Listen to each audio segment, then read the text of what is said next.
Shalom, selamat pagi, selamat bertemu kembali dalam renungan pagi hari ini di dalam keluarga Happy Sword Family yang diberkati Tuhan. Sebelumnya mari kita satu di dalam doa. Tuhan, terima kasih Bapa, Engkau luar biasa dan selalu luar biasa dalam kehidupan kami Tuhan. Engkau telah sangat baik, karena kami tahu Tuhan, pagi hari ini kami boleh bangun pagi hari dalam keadaan tubuh yang sehat, dan kami juga mau menerima berkat firman-Mu ya Tuhan. Terima kasih Bapa, Engkau luar biasa, hanya dalam nama Tuhan Yesus kami sudah berdoa dan ucap syukur, haleluya, amin. Renungan pagi hari ini saya beri judul, jangan lari dari panggilan Tuhan. Karena kita tahu bahwa hidup kita sebagai anak Tuhan, kita penuh dengan pelayanan, penuh dengan panggilan Tuhan, penuh dengan tugas-tugas yang daripada Tuhan. Mari saya beri judul, jangan lari dari panggilan Tuhan. Saya baca dalam Yunus 1 ayat 1 sampai 4, demikian firman Tuhan. Yunus mengingkari panggilan Tuhan. Datanglah firman Tuhan kepada Yunus bin Amittai demikian.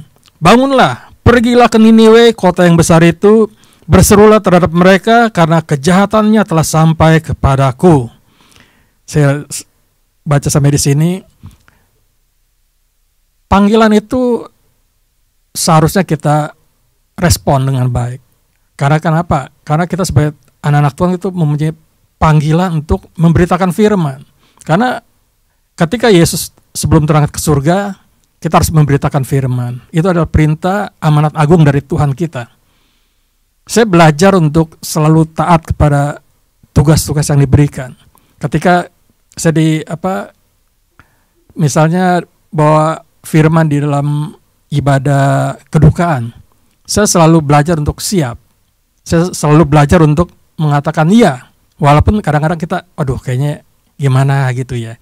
Karena membawakan renungan dalam ibadah kedukaan itu nggak mudah. Kenapa? Kita mau bicara apa? Kita mau bicara tentang kesedihan, firman Tuhan kita nggak boleh terlalu lama bersedih. Ketika kita berbicara tentang sukacita, kayaknya nggak cocok. Tapi firman Tuhan katakan apa? Kita harus belajar bersyukur. Kita harus belajar bersukacita. Karena apa? Karena kita tahu bahwa ketika orang mati itu, yang ada di dalam Tuhan, dia ada bersama-sama dengan Tuhan di dalam Firdaus. Itu yang kita tahu bahwa orang yang mati itu, dia akan mengalami kehidupan yang kekal dalam kerajaan surga ketika dia percaya kepada Tuhan. Firman itu katakan, jangan lari dari panggilan Tuhan. Yunus, seorang nabi yang mungkin kita tahu bahwa Yunus itu mungkin kenapa dia nggak suka, karena Niniwe itu adalah ibu kota Asyur, bangsa yang mungkin menjadi musuh dari bangsa Israel, bangsa Israel yang nggak begitu suka dengan mereka, karena mereka adalah sesuatu yang ketika bangsa Israel perlu, dia tidak mau memberikan pertolongan pada dia. Bangsa yang tidak disukai oleh bangsa Israel. Makanya dia lari ke Tarsis. Di ayat 3 dikatakan demikian, tetapi Yunus bersiap untuk melarikan diri ke Tarsis jauh dari hadapan Tuhan. Ia pergi ke Yafo dan mendapat di sana sebuah kapal yang akan berangkat ke Tarsis. Ia membayar perjalanannya lalu naik kapal itu untuk berlayar bersama-sama dengan mereka ke Tarsis jauh dari hadapan Tuhan. Seorang nabi yang seharusnya dia ketika mempunyai panggilan kenabian, dia harus selalu taat kepada perintah firman Tuhan. Apapun yang Tuhan perintahkan, dia harus lakukan. Ketika dia mengingkari panggilan Tuhan, Tuhan itu menghajar Yunus. Tuhan mendatangkan suatu kejadian yang luar biasa.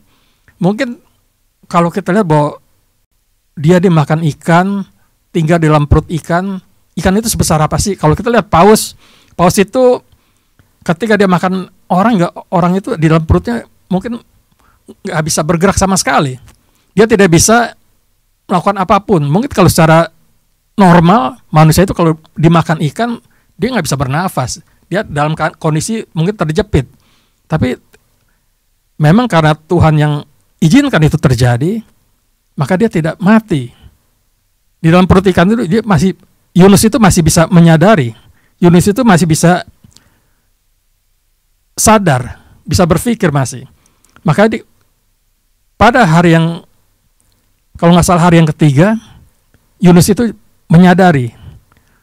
Yunus itu sadar bahwa dia harus melakukan amanat daripada Tuhan itu. Saya akan bacakan dalam Yunus 2 ayat 9 sampai 10 demikian firman Tuhan. Tetapi aku dengan ucapan syukur akan kupersembahkan korban kepadamu, apa yang kunasarkan akan kubayar. Keselamatan adalah dari Tuhan. Lalu berfirmanlah Tuhan kepada ikan itu, dan ikan itu pun memuntahkan Yunus ke darat. Jadi akhirnya sadar juga Yunus. Ketika dikatakan dia akan melakukan apa yang menjadi perintah Tuhan. Dia datang ke Niniwe. Di sana dia sampai di tengah-tengah kota. Dia memberitakan apa yang akan terjadi itu. Kemudian dia keluar. Memang pada akhirnya juga orang di Niniwe itu diselamatkan. Mereka menyadari bahwa mereka salah, mereka berpuasa, dan akhirnya mereka tidak jadi ditunggang-langgangkan oleh Tuhan. Tapi yang menjadi masalah adalah Yunus.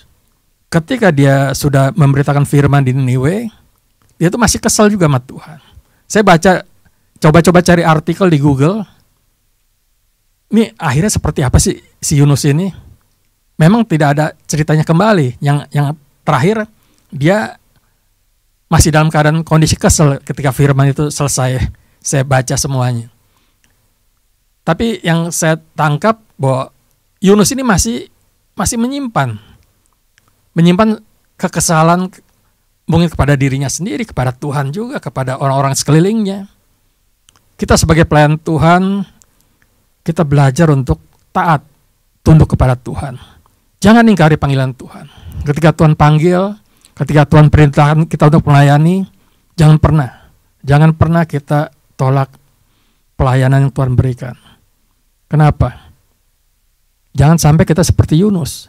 Ketika kita dihajar Tuhan habis-habisan, baru sadar, gak enak saudaraku. Gak enak ketika Tuhan menghajar kita. Lebih baik, mari kita lakukan apa yang menjadi perintah firman Tuhan dengan sukarela, dengan hati yang penuh dengan ucapan syukur. Jangan seperti Yunus. Yunus itu sampai terakhir pun dia masih marah sama Tuhan. Dia masih kesel, tapi mari kita ambil hikmahnya bahwa Yunus tetap melakukan perintah Tuhan. Mari kita beri hati kita untuk Tuhan, lakukan yang terbaik untuk Tuhan. Karena apa? Karena berkat-berkat itu ada di dalam ketaatan kita. Kita nggak perlu minta berkat dari Tuhan. Saya belajar untuk tidak pernah dalam doa itu minta, Tuhan berkati aku, nggak pernah. Yang saya lakukan adalah apa? Ketika kita berdoa, kita memberkati orang lain.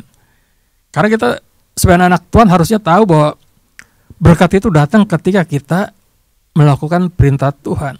Berkat itu datang ketika kita bisa menyenangkan hati Tuhan. Gak perlu kita minta-minta sama Tuhan.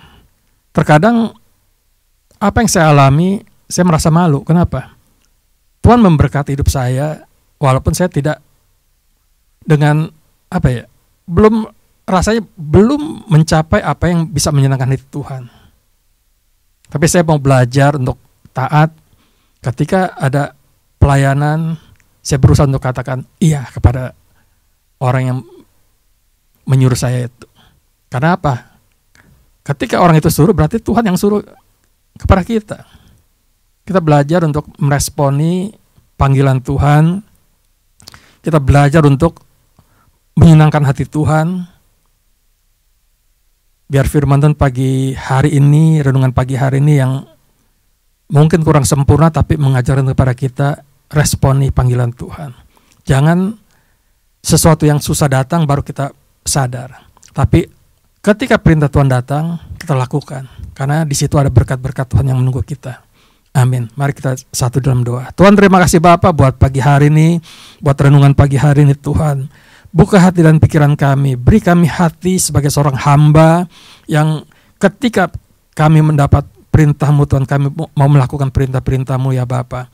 Karena kami tahu Tuhan, di dalam perintah-perintah-Mu ada berkat, di dalam perintah-perintah-Mu ada keselamatan, di dalam perintah-perintah-Mu Tuhan, kami boleh ada sukacita ya Bapa. Terima kasih Tuhan, terima kasih Bapa, Biar pagi hari ini Tuhan, mereka yang mendengar boleh diberkati, mereka yang mendengar Tuhan, mereka boleh dikuatkan ya Bapa, bahwa Engkau Allah kami yang luar biasa.